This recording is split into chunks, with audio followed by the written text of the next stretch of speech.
नमस्कार मंडळी, स्वागत आहे तुमचं आपल्या सिम्पली मराठी रेसिपीमध्ये.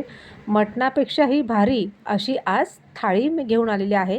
ती आहे आळू वड्यांची भाजी, म्हणजे आपले जे आळूची पानं असतात त्याची वड्या आणि त्यासोबतची आमटी. चला तर मग रेसिपीला सुरुवात करूया.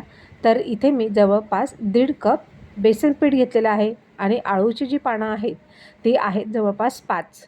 तर या 5 पानांसाठी 1.5 कप बेसन पीठ पुरेसं आहे. त्यानंतर इथे आहे हळद. त्यानंतर यामध्ये टाकून घ्यायचे आहे आपल्याला कश्मीरी लाल मिर्च कलर येण्यासाठी. त्यानंतर यामध्ये आपल्याला टाकून घ्यायचे आहे धने जिरे पावडर आणि त्यानंतर आहे इथे टाकून घेतलेलं तीळ जवळपास 2 ते 2.5 चमचे. त्यानंतर आपल्याला एक वाटण तयार करून घ्यायचं आहे. हिरवी मिरची, कोथिंबीर, आलं आणि लसूण हे आपल्याला मिक्सरला बारीक वाटून घ्यायचं आहे, ते आपल्याला टाकून घ्यायचं आहे. त्यानंतर आहे चिंच गुळेचा कोळ. यामुळे आळूचे पानं जे असे घशात खवखव होते ती होत नाही. आणि त्यानंतर इथे चवीनुसार आपल्याला मीठ टाकून घ्यायचं आहे. त्यानंतर थोडंच पाणी टाकून आपल्याला याला मळून घ्यायचं आहे. लक्षात ठेवा, याला कुठेही गाठ पडू द्यायची नाही. अतिशय सैलसर पण हे मळायचं नाही आणि एकदम घट्टही नाही. अशा पद्धतीने आपल्याला ते मळून घ्यायचं आहे. त्यानंतर चुटकीभर आपल्याला यामध्ये सोडा टाकायचा आहे आणि थोडंसं 1 चमचाभर पाणी टाकून त्यानंतर बारीक चिरलेली कोथिंबीर ही सुद्धा आपल्याला यामध्ये टाकून घ्यायची आहे. त्यानंतर पुन्हा आपल्याला हे सगळे जिन्नस एकत्र करून घ्यायचे आहेत. चॅनलवर जर नवीन असाल तर चॅनलला नक्कीच सबस्क्राईब करा. त्यानंतर तुम्ही बघू शकता अशा पद्धतीने आपल्याला हे आळूचे पानं घ्यायचे आहेत की ज्यांचे देठं हे काळसर असतात, ते असे घशामध्ये खवखवत नाही. आणि याच्या दांड्या कापून घ्यायच्या. त्यानंतर याच्या शिरा आपल्याला आता मोकळ्या करून घ्यायच्या आहे. अशा पद्धतीने त्याला एक कट करायचा. त्यानंतर हलके मागच्या बाजूला त्याला सुरी करून अशा पद्धतीने त्याचे जी मागची बाजू आहे ती काढून घ्यायची. त्याच्या शिरा ह्या काढून घ्यायच्या, म्हणजे आपले आळूवडी ज्यावेळेस आपण वळतो त्यावेळेस आपल्याला तो त्रास होत नाही, म्हणजे आळूवडी ही पटकन वळली जाते. अशा पद्धतीने आपल्या सगळ्या पानांच्या शिरा ह्या काढून घ्यायच्या आहेत, एकूण एक पानांच्या.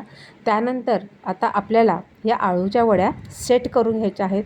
त्यानंतर असं लाटण्याने त्यांना थोडंसं लाटून घ्यायचं, म्हणजे ते एकसारख्या पण होतात आणि आळूची वडी वळायला अतिशय सोपी जाते. अशा पद्धतीने त्यांच्यावरती एक लाटणं फिरवल्यानंतर एकदम हे सरळ अशा पद्धतीने तयार होतात. त्यानंतर इथे एक पान सरळ ठेवायचं. त्यानंतर आपण जे आता बेसनाचं मिश्रण जे तयार करून घेतलेलं आहे ते आता यावरती थोडं थोडं लावायचं, जास्त यावरती लावायचं नाही. थोडं थोडं करून हे मिश्रण असं लावून घ्यायचं पानाला. त्यानंतर मिश्रण लावून झाल्यानंतर याच्यावरती आता आपण जेव्हा दुसरं पान ठेवू तर ते याच्या विरुद्ध दिशेला ठेवायचं. म्हणजे जर वरती ते पानाचे टोकं असतील तर आता इकडे पानाची टोकं तुम्हाला दिसत असतील, म्हणजे उलटं असे हे पानं ठेवत जायचे. एकदा सरळ एकदा उलटं असं करत करत आपल्याला या आळूच्या ज्या वड्या आहेत ह्या आपल्याला अशा पद्धतीने तयार करून घ्यायच्या आहेत. आपले 5ही पानं यामध्ये आता सेट झालेले आहेत आणि अशा पद्धतीने त्यांना एकदम टाईट असं हे आपल्याला बंद करायचं आहे. तुम्ही बघू शकता अशा पद्धतीने आपल्याला याला फोल्ड करून घ्यायचं आहे. त्यानंतर जर काही तुमच्याकडे हे बेसन पीठ उरलं असेल तर तुम्ही वरच्या साईडला सुद्धा ते लावू शकतात, पण 1.5 कप हे 5 पानांसाठी पुरेसं असतं. त्यानंतर इथे मी कढईमध्ये पाणी घेतलं. त्यानंतर याच्यावरती चाळणी ठेवलं. चाळणीला आपल्याला तेल लावून घ्यायचं आहे आणि हे जे आळूच्या वडीचं आपण बनवून घेतलेलं होतं ते आपल्याला यामध्ये जवळपास 10 ते 15 मिनटं हे आता शिजवून घ्यायचं आहे. तोपर्यंत आपण इकडे आता आमटीची तयारी करूया. यासाठी इथे मी 2 मध्यम आकाराचे कांदे चिरून घेतलेले आहेत बारीक उभे. त्यानंतर इथे 2 बेडगी मिरची आहे. त्यानंतर 1 चमचा धने आहेत. त्यानंतर इथे मी टाकून घेतलेले आहे आलं आणि त्याचबरोबरीने जवळपास 7 ते 8 लसणाच्या पाकळ्यासुद्धा आपल्याला यामध्ये सोनेरी रंग येईपर्यंत हे आपल्याला सगळं भाजून घ्यायचं आहे. जोपर्यंत आपल्या आळूच्या वड्या तयार होतात तोपर्यंत आपण आता आमटीची तयारी करून घेत असतो. तर अशा पद्धतीने आपल्याला हे सगळे जिन्नस हे छानपैकी भाजून घ्यायचे आहे. थोडं नंतर तेल टाकायचं आहे. तेल टाकून झाल्यानंतर पूर्ण आपल्याला याला आता भाजून घ्यायचं आहे. व्हिडिओ शेवटपर्यंत नक्की बघा. अतिशय चमचमीत अशी ही डिश तयार होत असते. त्यानंतर तुम्ही बघू शकता अशा पद्धतीने आपल्याला हे सगळं गोल्डन ब्राऊन होईपर्यंत भाजून घ्यायचं आहे आणि त्यानंतर याला थोडं गार होऊ द्यायचं आहे. तोपर्यंत आपल्या इकडे आता कोथिंबिरीच्या अळूच्या वड्या या तयार झालेल्या आहेत. तुम्ही बघू शकता सुरीने आपल्याला आता हे चेक करून घ्यायचं आहे की सुरीला कुठेही लटकत नाही आहे, म्हणजे आपली अळूची वडी ही पूर्ण तयार झालेला आहे. अशा पद्धतीने आपण आता त्याला उचलून घ्यायचं आहे. अतिशय सहज त्याला उचलता येत आहे आणि त्यानंतर याला पण थोडा वेळ आपण आता थंड होऊ देऊया आणि त्यानंतर याचे पीसेस आपल्याला करायचे आहेत. तर तुम्ही तुमच्या पसंतीने कमी जास्त पीस हे करू शकतात. अशा पद्धतीने आपल्याला त्याला आता कट करून घ्यायचे आहेत.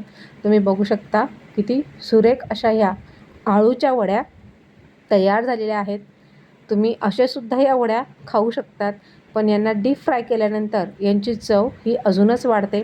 तर इथे मी साधारण तेल गरम करून घेतलेलं होतं आणि मीडियम टू हाय फ्लेमवरती आपल्याला या सगळ्या वड्या गोल्डन ब्राऊन होईपर्यंत छानपैकी कुरकुरीत अशा तळून घ्यायच्या आहेत. तुम्ही बघू शकता अशा पद्धतीने आपल्याला या सगळ्या वड्या अतिशय म्हणजे मीडियम टू हाय फ्लेमवरती तळत असताना यांना आलटत पलटत राहायचं आहे. त्यानंतर तुम्ही बघू शकता आपल्या ज्या आळूच्या वड्या आहेत ते दिसायला पण खूप छान दिसतात आणि खायला म्हणाल तर अप्रतिम, यांची चव एकदम छान लागते. अशा पद्धतीने आपल्या सगळ्या ज्या आळूच्या वड्या आहेत या तळायच्या आहेत. तुम्ही बघू शकता त्यांना रंगही किती सुरेख आलेला आहे. इथे आपल्या आळूच्या वड्या या तयार आहेत. तुम्ही बघू शकता रंगानेही सुरेख आणि खायलाही चवदार. त्यानंतर इथे मी एका कढईत तेल घेतलेलं होतं, जे मी आळूच्या वडीसाठी घेतलेलं होतं तळणाचं तेल, तेच इथे मी टाकलं. त्यामुळे भाजीला एकदम वेगळी चव येते. त्यानंतर 1 चमचा इथे बेसन पीठ घालून घेतलेलं आहे. त्यानंतर ते आपल्याला थोडंसं गोल्डन ब्राऊन होऊ द्यायचं आहे बेसन पिठाला. त्यानंतर इथे जो आपण मसाला भाजून घेतलेला होता तो आता मी इथे मिक्सरला बारीक वाटून घेतलेला आहे. यामध्ये मी कोणते तिखट वगैरे घातलेलं नाही.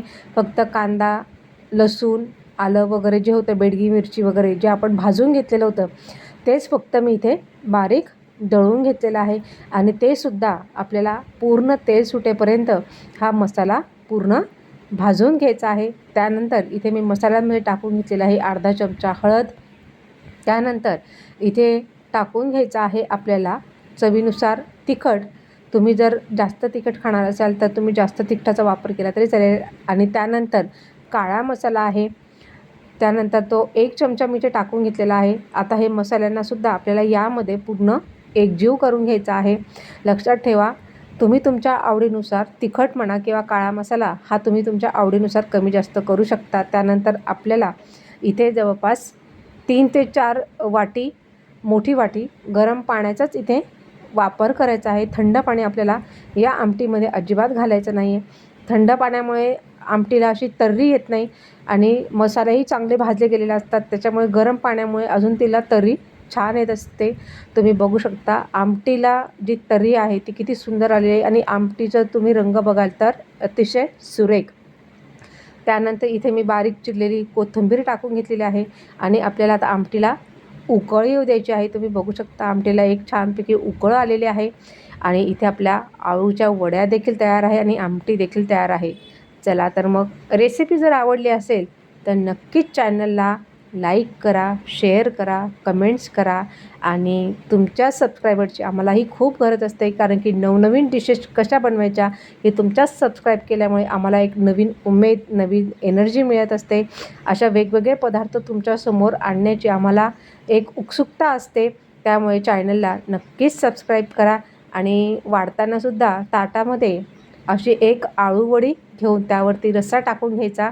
गरम गरम रस्सा, आळूची वडी आहे, भात आहे, चपाती, कांदा, पापड असं सगळं सागर संकेत या संडेला नक्कीच बनवून बघा. संडे स्पेशल म्हणून आळूच्या वडीची ही जो महाराष्ट्रीयन थाळी आहे यामध्ये हिचा समावेश आपण नक्कीच करू शकतो. खायला म्हणाल तर अतिशय सुरेख, दिसायलाच इतकी ही थाळी छान दिसते तर तुम्ही खाण्याचा विचार करा की खाण्यालाही जे असेल चव तर ते किती सुंदर असेल. म्हणूनच नक्कीच बनवून बघा ही थाळी आणि नक्कीच अभिप्राय कळवा.